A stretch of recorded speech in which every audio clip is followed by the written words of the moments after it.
What's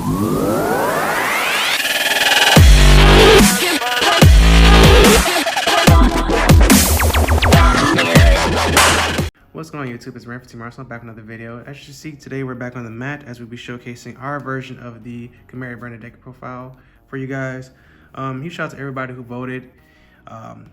Huge shout out to especially, I believe it was Tobias, to actually specifically ask for Chimera branded.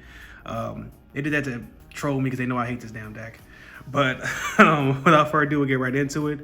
We'll be doing one card combo as well as the deck profile and discussing our options post Age of Overlord. So stay tuned for that after the actual deck profile.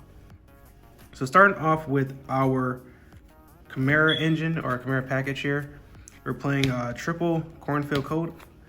Shouldn't have to explain, this is pretty standard stuff for this deck. Triple Gazelle, triple Mirror, 2 Birth Mint, and triple Chimera Fusion. I've seen some people actually playing with the ratios as far as the Chimera Fusion. Just personally, me personally, I just love consistency, so I would prefer just to play the 3 of if I can.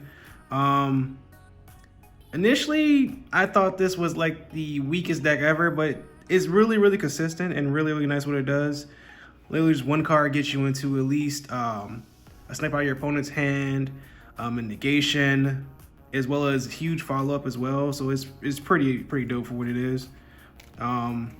Even times where you necessarily draw a big wing Birth Mint in hand, it's still a really good card to have in hand when you have ways to fusion it away. Moving on to our branded package, we're playing what I feel right now is standard, the double Fallen Albaz, because even having one in hand is fine, because going second still a nice little super poly to get into your Mirror Jade anyway. That's why I play 2 of that specifically. And then, of course, you obviously got to play the second one, simple fact that you don't want to brick and have both of them in your hand, or have one in your hand and you just can't play the game. So that's the main reason why we play the 2, but it doesn't hurt to have the 2 in here for sure. And then we also play the 1 Oliver. This I was iffy on, because originally when I first started building this deck, I was actually playing 3 Oliver and 3 of the Kodo, Mirror, Sword, etc. But I realized that you don't have to do that when you have a card such as Branded Opening. So we play 3 of that as well.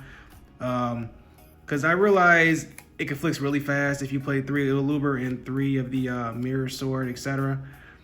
So we decided to actually have it where we actually have an extension play where we initially go for our Chimera plays, and then if that doesn't work, we just simply go into our branded plays with branded opening to go into Oliver, which searches branded fusion, etc.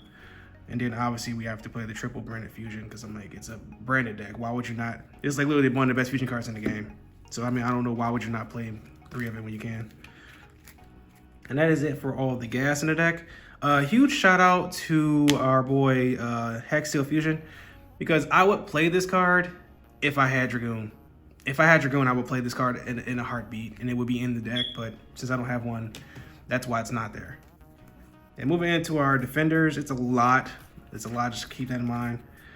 Start with our hand traps, triple Ash Blossom Enjoy Spring, most generic hand trap in the game, should have to explain this one. Triple Druid Swarm.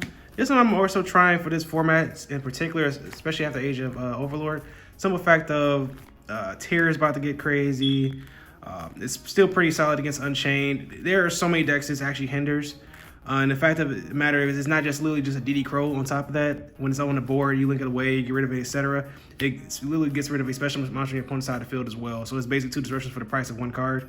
So I really like this card. It's something I was also talking about in my regional deck profile for my Sky Strikers, where I was like, I definitely should play 3 of this and forget the Magnum Mutt, and I honestly do not regret it right now.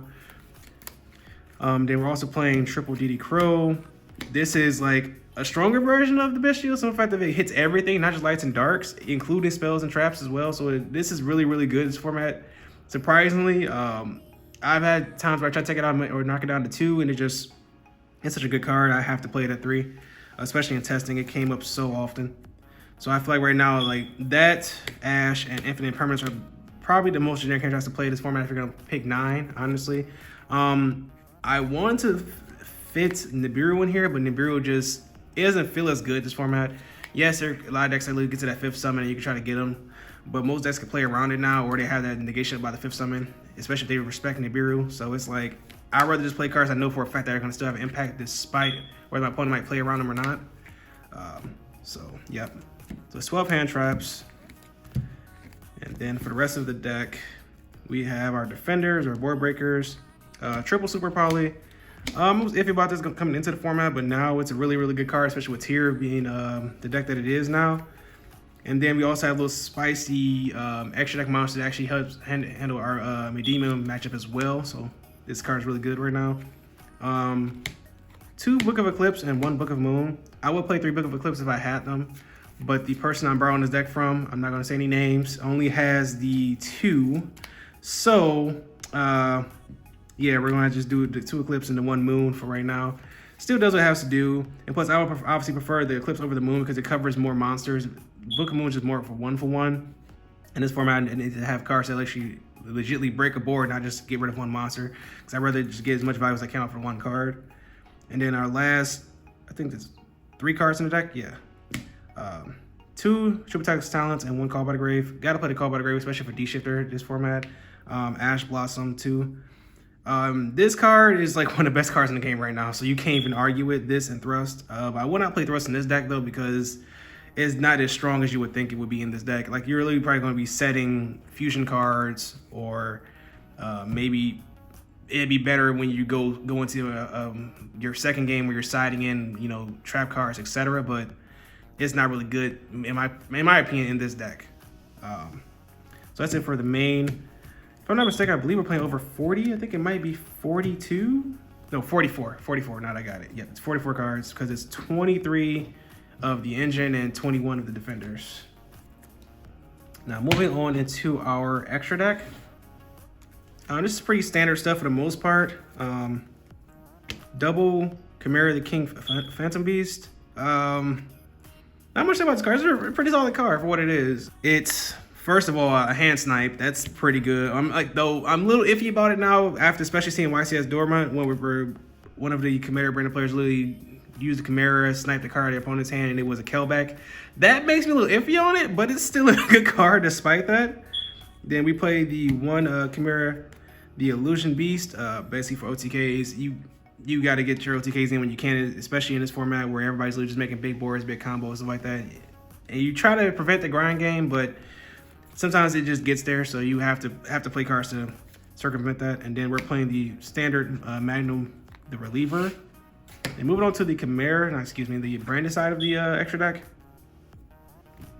Like I said before, we're playing 2 Mirror Jade. One is for the initial combo, the other one is for follow-up, as well as for the second follow-up Albaz if you actually have one in hand, so it's pretty solid. But I'm also thinking about possibly playing, instead of the 2 Mirror Jades, playing 1 Mirror Jade and 2 Libellion, because it basically solves the same situation, but right now this is comfortable. And then you also have standard play the 1 Libellion and the 1 Rebrum for this deck, obviously. This is pretty standard stuff so far for Chimera branded. It's like most of this is already cut and dry stuff, but you make your little slight variations to what you prefer in the deck. Like I'm playing Double Guardian Chimera.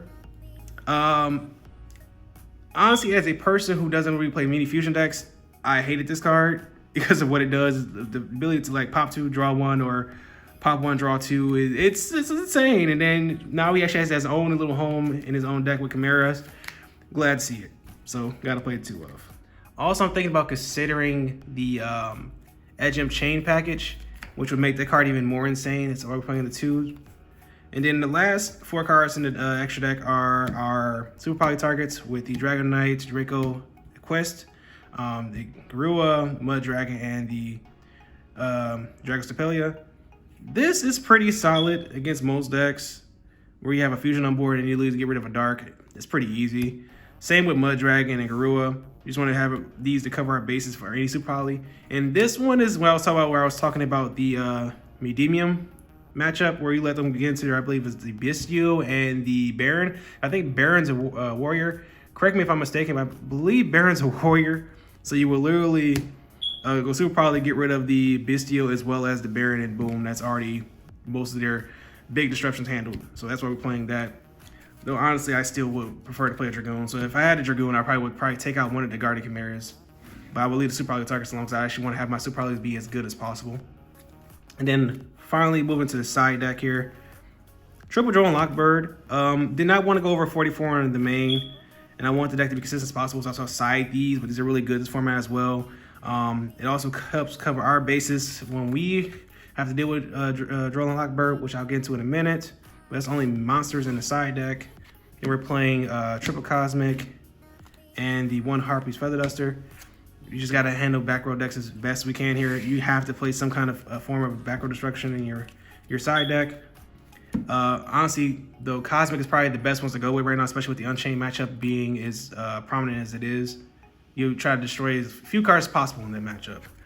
And then the reason why we're also heavy on the hand traps, we are playing the triple cross-out designator. I was putting this in the main at first, but there's so many cards I wanted to put in the main, and I just really wanted to keep it around the 40-45 range. So we're putting this in as a hard going first or hard going second card when you know what you're going against.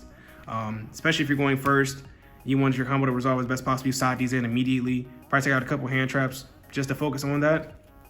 And then if you're going second, if you know your opponent's on a certain type of hand traps, you'll put these in as well just to circumvent and protect yourself. Then we're also playing triple. There can only be 1. I want to also put this in the main, but thing is, I am a proponent of having cards that are flexible going first or going second. That's why I play the more hand traps and actually side these cards.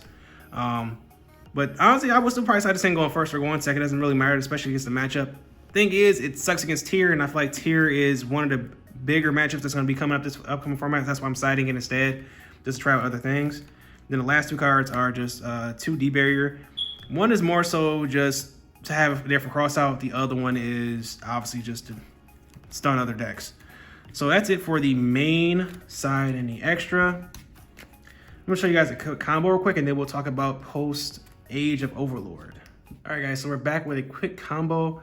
Like I said, keep in mind, these are not necessarily to show you something brand new or crazy with the deck. It's more so to show you something like a basic baseline to go with as far as a combo that's usually your go-to for the deck. Simple 1-card combo. Cornfield literally gets you there by itself. So start off with Cornfield, using the effect discard search. We will search for our Mirror Sword Knight. From here, we will then normal summon our Mirror Sword Knight. Use the effect tributing it off to summon out our big winged Berferment, excuse me. Then use the effect to actually get 2 searches, which makes this card pretty amazing. Searches out our Gazelle and our Chimera Fusion. From here, we use Chimera Fusion, fusing away our Berferment and our Gazelle to summon out our Chimera, the King of Phantom Beasts. Put it right here. And this is where it gets crazy, because we'll do Chainlink 1 will be our, let's do it this way. Chainlink 1 will be our Gazelle. Chainlink 2 will be our Berferment. Chainlink 3 will be our Chimera. So now in phase, you can destroy a card in opponent's hand. Berferment will allow you to summon back one of your illusions. In this case, you would probably prefer to go for the Mirror Sword Knight. And then our Gazelle will search out one of our illusions from deck, which will get follow-up. We can either go for Kotal or the Mirror Sword Knight. Doesn't really matter which one you go for here. And then you pass turn based on that with 4 of the cards in your hand. So in short, you basically +2, and you have a full hand still, full grip of cards. So it could be a bunch of hand traps, it could be other extenders, it could be the branded engine, whatever, and it gets crazier from there. And then on your opponent's turn, you already got 1 card in your hand. You got 5 cards in hand. You will have the target protection, target negation through Kotal and Graveyard. You have a monster negate because you control the Gazelle or Chimera through the Mirror Sword Knight, but you obviously prefer to get rid of this first. Quick effect, tribute it off to get out another Berferment to search for more cards. And then use it for the negation effect, because it allows you to banish it either from field or graveyard to do its negation. So you prefer to tribute it off first to get your special summon and your follow-up first, and then do that. But basically, off of that 1 card, you got basically target negation, monster negation, snipe one out of your opponent's hand, and plenty of follow-up. And then that's what I'm even mentioning, the graveyard effect of Chimera Fusion to add this back to your hand. So technically, you should have 6 cards in hand before you even get to your opponent's turn. So now let's have a quick discussion about Age of the Overlord. All right, guys, so real quick, we're going to cover the Age of Overlord support for this deck. There are 2 cards, Tao, the Great Chanter, as well as Berferment, the Phantom Beast Dark Ruler. First and foremost, we're not playing Tao. Get that trash out of here. That card is garbage. I'm sorry to tell you. If you want to play the card, knock yourself out. Just me personally, I'm not playing that trash. Berferment, a minimum of a 1-of in every Chimera branded deck, and I'm telling you why. First and foremost, great card artwork. That card is beautiful, first and foremost.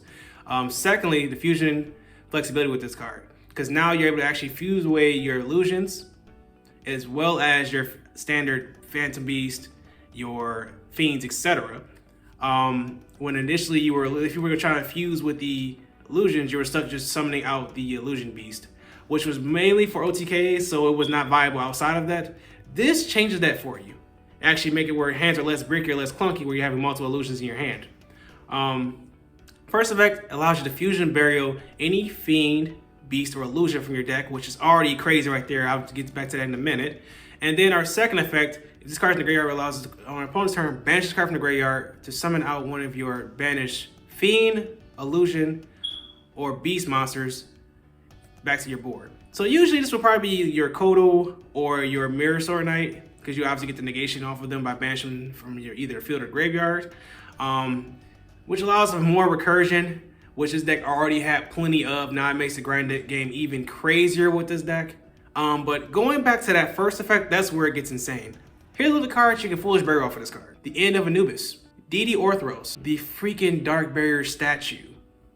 You see where I'm going with this? If you literally add in this Birthment as well as, say for example, the Albion Sanctifier, you are already just doing what Brandon does, but doing it better and more consistently. Because it only requires you to play literally one bad card or one brick, in a sense, to get to where your game state is way, way, way crazier. Because now, add on the fact that you're already about to do your standard combo, snap a card out of your hand, set up a negation, etc. Now you're also about to set up a lock against your opponent. And this is before you even get to the branded cards, this is before you even get to the hand traps, etc. So keep that in mind as you play this deck further on in the future, because it's about to get way crazier. And if you guys want to see, for example, any combos with this new card, etc., leave in the comment section below. I also have a little voting for it for next week anyway, for you guys to see it. But let's go wrap it up for this video. It's been Team Russell signing out. Peace and have a great day.